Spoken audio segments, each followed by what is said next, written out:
Artistii jaallatamaa fi kabajamaa Galaanaa Gaaromsaa balaa konkolaataa irra ga'ee jira. Tolee, akkam jirtu hordoftootaaf jaallatamtoota maatii HD. Baga nagaan gara chaanaalii kanaatti nagaan dhuftan jecha. Egaa viidiyoo keenya har'aa irratti Galaanaa Gaaromsaa balaa konkolaataa irra ga'eera jechuun miidiyaa irratti haasa'amaa jira. Egaa kanatti aansuudhaan dhugaa jirtu kan isinitti himnu ni ta'a.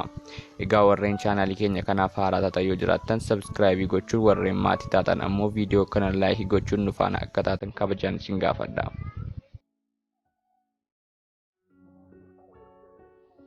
Artistii Galaanaa Gaaromsaa Oromoo biratti artistii baay'ee kabajamaa fi jaallatamaadha. Akkasumas qabsaa'aa Oromoo jechuun ni danda'ama. Galaanaa Gaaromsaan hiriyaa dhiyoo artistii nuun jaallannuuf kabajnu Hacaaluu Hundeessaa ta'uu isaa ni beekna. Galaanaa Gaaromsaanis sirba isaa wal agarra jedhu irratti namoota baay'een kan ilaalamee fi beekamtii guddaa kan itti argatedha. Akkasumas waa'ee Hacaaluu Hundeessaa keessatti kaasuun uummatatti onnee horaa ture. Egaa viidiyoo keenya irratti artistii Galaanaa Gaaromsaa balaa konkolaataa irra ga'eera jechuun miidiyaa irratti baay'ee kan haasa'amaa jirudha. Akkasis jedha. Galaanaa Gaaromsaan maatii isaa fuudhee bashannanaaf utuu inni manaa ba'ee deemaa jiru makiinaa Siinootiraakii jedhamutti dhahamuun baay'ee kan miidhamee fi balaa hamaa akka irra ga'e haasa'amaa jira.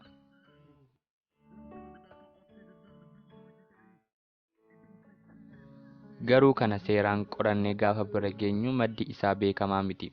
Akkuma isin argitan viidiyoo kanaaf suura kana fayyadamuun oduu kana tamsaasaa jiru.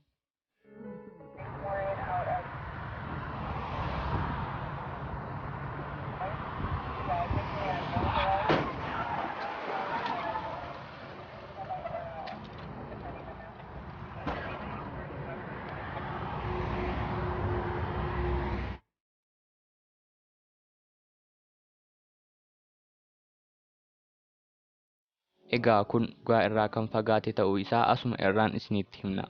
Wantoota akkasii gaafa agartan sheerii gochuu dhiisuun namoota wanta akkasii gadhiisan riippoortii gochuun oduun sobaa kun akka hin babal'anne gochuu qabna. Egaa akkasumas artistii Galaanaa Gaaromsaan gaafa Adawaa mana Hacaaluu Hundeessaa deemuun kan kennaa ajaa'ibaa kenneefii jira. Akkasumas jecha kana toora feesbuuka isaa irratti dubbatee jira. Akkas jedha. Warra biyyaaf kufee faarsee kan lalisee, warra seenaa hatee falmee kan deebisee, daandii ati baafte eenyuu diigee cufaa, har'aaf dhiifnee bor guyyaatu dhufaa jechuun jecha ajaa'ibaa Hacaaluu Hundeessaadhaaf dubbatee jira. Egaa hordoftoota keenyaa viidiyoon keenya har'aa kana fakkaata. Hamma dhumaatti waan nu hordoftaniif guddaa galatoomaa jecha chaanaalii kana subscribe gochuun akka na jajjabeessitan isin gaafadha. Hamma viidiyoo biraa wal agarrutti nagaan nuuf tura.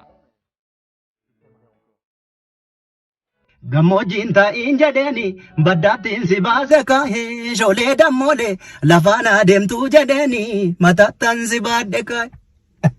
Jiinaa baatu yoon hin ciisee sholee dammolee si faalaatu waaqno jiike.